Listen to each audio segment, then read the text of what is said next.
Not all locations in the world are created equal, and if you're paying attention to what's happening around the globe today, you definitely don't want to get stuck in certain parts of the world. In this short video, I'm going to talk to you about why the Americas are the place to be for the foreseeable future. Hi, my name is Tay Nix. Over 25 years ago, I set out to explore the world, specifically places that would remain free if North America suddenly fell into chaos. Now, why I had this kind of foresight, I don't know. I bought my first property high in the mountains in Central America in the year 2000. And I've consistently built up a footprint throughout the Americas, exploring and usually investing in various parts that allow me to have very simple pied-à-terre or rental properties that can make me income when I'm not using them. So in this video, I'm going to talk to you about the 5 most important reasons that the Americas are already and will continue to be the place to be, especially if you're in North America and you want a kind of plan B escape hatch where you could go hang your hat and keep your family safe if chaos comes to North America. The first reason is not obvious, and almost nobody thinks of this, but actually many parts of Latin America are just now industrializing. Now, I don't mean that they've never seen automobiles. I don't mean that they don't have machinery. I'm saying that on a large scale, you haven't seen the benefits of industrialization come to these places. It's just poorly understood. A lot of people in North America believe that most of Latin America is a kind of backwater racked by poverty and probably not very convenient, and right, they don't have flushing toilets. I mean, I have family members who still subscribe to that kind of purview. It's not true. In various corners of Latin America, there are places where capital is finding its way in and where a little bit of prosperity gives rise to this incredible work ethic and hunger and desire to make their lives better. You see it in Mexico. I saw it in a little pueblo in Guatemala, of all places, which is still on the way up after 25 years now. And of course, the big growth area was Panama. Panama City, I first visited in 1999 as a backpacker. If I could go back in time and invest in one place, that would be it. This is effectively the Singapore of the Western Hemisphere. They've turned Panama City into a massive hub for commerce. Panama Canal is the goose that lays golden eggs. The country continues to grow at a 6 or 7 or 8% GDP clip, which is unheard of in a developed economy, and they don't show any signs of slowing down. If you fly to Panama City, you're going to see one of the really impressive skylines as you come into land. The amount of cranes and skyscrapers and continued development. I talked to my real estate contacts in Panama, and one of the big real estate investments that's still hot today is warehouse space for companies doing business through and around the canal. The fact that they're still selling warehouse space and that warehouses are still going up in and around Panama City tells you they're nowhere near done growing. A small amount of capital goes a long way, and partly that is because this industrialization that we take for granted, where everything is automated and everything's heavy machinery and everything is done according to the principles and developments of the Industrial Revolution, which of course is over 150 years old in the West, is now hitting parts of Latin America where it's delivering its gift of a tremendous upsurge in wealth. Most people today don't think about the importance of industrialization. I think it's come back into vogue to discuss this because so many people are trying to deindustrialize. If you look at what's happened in Germany, if you look at what's happening in Europe, the argument over green energy and whether or not this is a good idea, which we'll get into in another video, the kinds of policies that are being floated are going to greatly reduce people's standard of living. And the reason that that's going to happen, if it happens, if in fact it comes to pass, is because you're deindustrializing. You're taking away the thing that gave the West so much wealth and so much prosperity, which is a completely stupid thing to do. It's also very dangerous. The population will not tolerate it. In Latin America, people are just getting a taste of that, and they really like it. They like the flavor. They like how things feel when they have lots and lots of easy access to, whether it's everything from air conditioning to foods that get trucked in. And yet we're still at this phase where in the Americas, most of the food production is decentralized. Most food production is done at a local level. Reason number 1 is you do see the benefits of industrialization really kicking into high gear. And when you find a pocket of Latin America where this is happening at scale, at speed, you can really make massive gains. I'll tell you about that in just a second. The second reason I like the Americas as the place to be for the remainder of the 2020s is simply because you're welcome there. They're used to North Americans coming. Stop and think about it. If you don't have roots in Asia, if you don't have relatives living in Thailand or the Philippines, or I know people with a Chinese spouse, You're not going to China if things get ugly. You're not going to that part of the world. Why? Well, the principal reason is because you're very much an outsider. At first glance, everybody knows that you're not from there. If you go into Costa Rica, if you go into various parts of Mexico, if you go into Argentina and Uruguay and even, Peru, right? Any area of Latin America is going to be very, very used to and accustomed to seeing travelers and people staying even for extended periods in Latin America, right? They're used to that. They're used to tourism. They're used to people coming and staying. They're used to people buying property. You're not going to be unwelcome in most of these places. Go take a trip somewhere. Go see how it feels to you when you show up someplace. Are people sullen and hostile, or do they seem a little standoffish? If you can speak a few words of the local language, do they respond quickly and like warm up to you? This is a very, very good test. This is the kind of stuff I do when I'm shopping around or when I'm traveling through Latin America. I make an effort to just go walk around in the parks and talk to people and go into stores and window shop and just get a feel for how the people respond to a North American looking person. Even though I speak very good Spanish, I'm still an outsider, at least at first glance. But by and large, in Latin America, you're going to be welcome wherever you go. And this is a big, big advantage at a time when, right, movement of peoples between areas may not be that easy. If you can settle down in a place where you're already welcome, where it's easy to find community, where with a little bit of effort, you could reach out to the local community. Maybe you're hiring people to help you with your house. The main thing about Latin America is that it's easy to get to, and you're going to be welcome when you arrive. The third thing that nobody really talks about, but that I have extensive experience with, is the corruption is good. And what I mean by that is the corruption in Latin America is happening at a level that's good for the individual. In other words, right, obviously I think a lot of people understand how bad the corruption has gotten in North American governments. Our governments are doing things that nobody wants. They're starting wars and debasing the currency and doing all kinds of shenanigans to spy on their citizenry and all the rest. None of that stuff is really going on with governments in Latin America. They don't have any interest in starting wars with people abroad. They can't print their currency to infinity to debase it and destroy your life savings.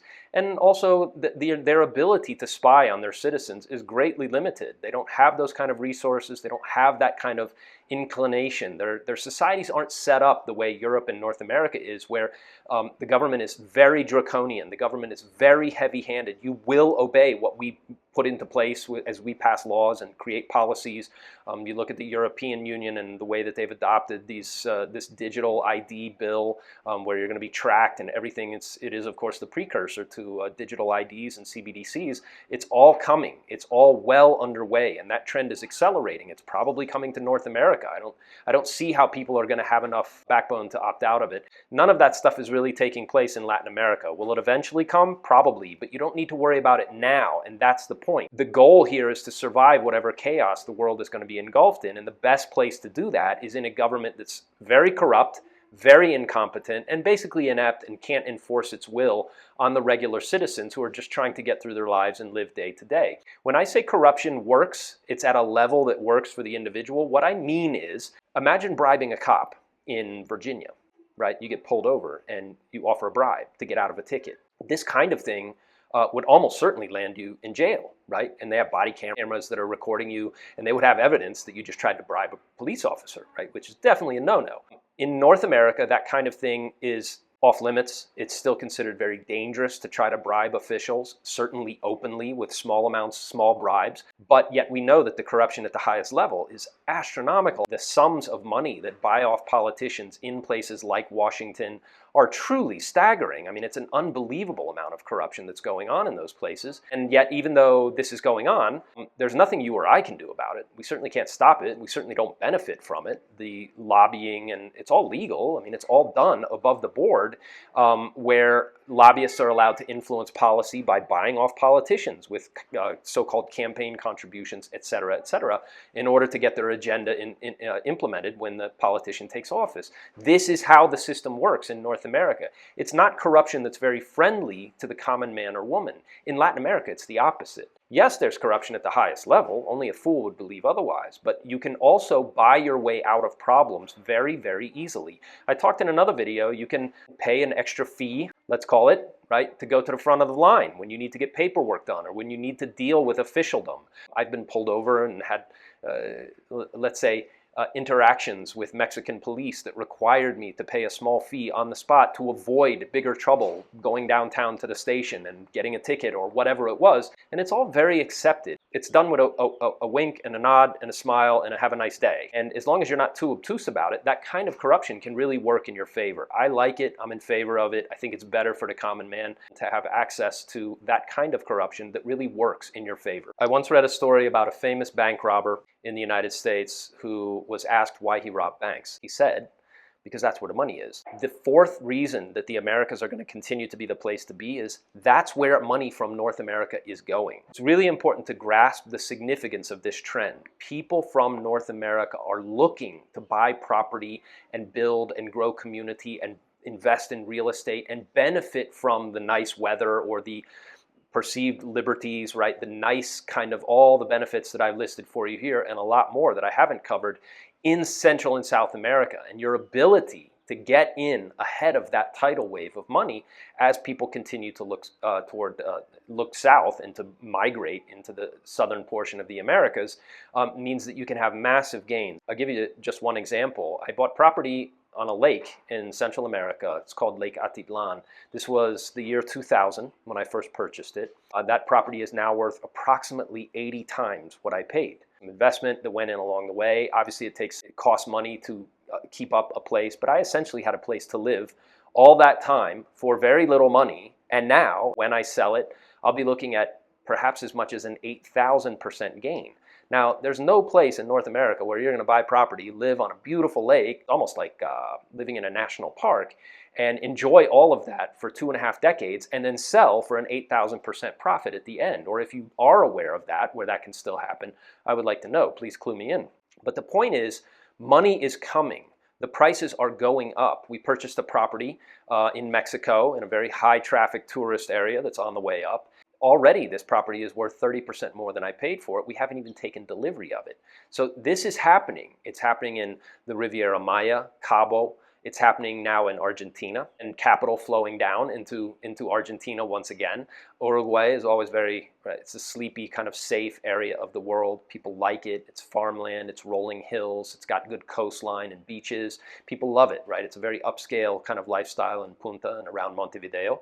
And again, this is all a function of capital starting to flow into places that have been starved for it for many, many years, many decades of struggle and real sort of subsistence level kind of living, now getting a taste of money that's flowing out of North America. And if you find a pocket like this, you end up with the kind of gains that I've experienced, many, many thousands of percent, right? A tremendous, tremendous opportunity still exists in real estate as the money flows out of North America into Central and South America.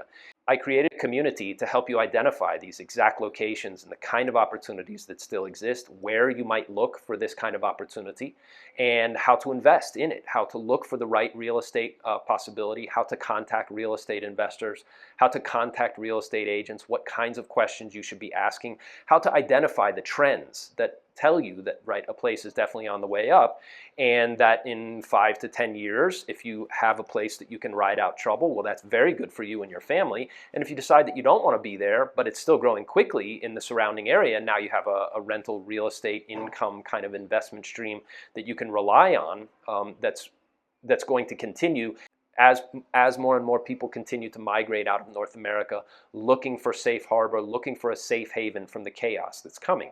But the fifth and final reason that the Americas will continue to be the place to be is, I think, summed up very eloquently in this single graphic. What you're looking at is the largest tract of land on Earth with the lowest population density and also the greatest amount of food production and easy availability of water. So when you add all those things up, a huge amount of land, very low population density, easy access to plenty of water, food production at the local level, corrupt governments that are basically incapable of hassling you even if they wanted to, and even though that trend is still headed in the wrong direction for most countries, it's coming last to Latin America. That's what it looks like to me, and that you have all of that wrapped up in a situation where capital is flowing out. If you get in ahead of the rush, then you end up being one of the people who really, really benefits from the tsunami of money that's coming down, and you can land huge investment gains as this trend plays out. In the next video, we're going to break down the argument about whether you should stay or whether you should go, and some of the common misconceptions that people have around this argument, the debate on whether or not you're better off staying put and riding out trouble in sort of a place that you're familiar with friends that you know, and the devil that you know, meaning your home government that's going to hassle you at some point as things come unglued in North America, or whether you're better off relocating perhaps semi-permanently to sort of see how all this plays out, or something in between. This is a very important debate to understand, but most people have very poorly thought out ideas. We're going to help clarify that in the next video right over here. Okay? Talk to you soon. And if you'd like to get started creating your own Plan B, you can click the link below to schedule a free 15-minute consult. If you're interested in joining the X-Plan community, I've put the link below where you can get all the details.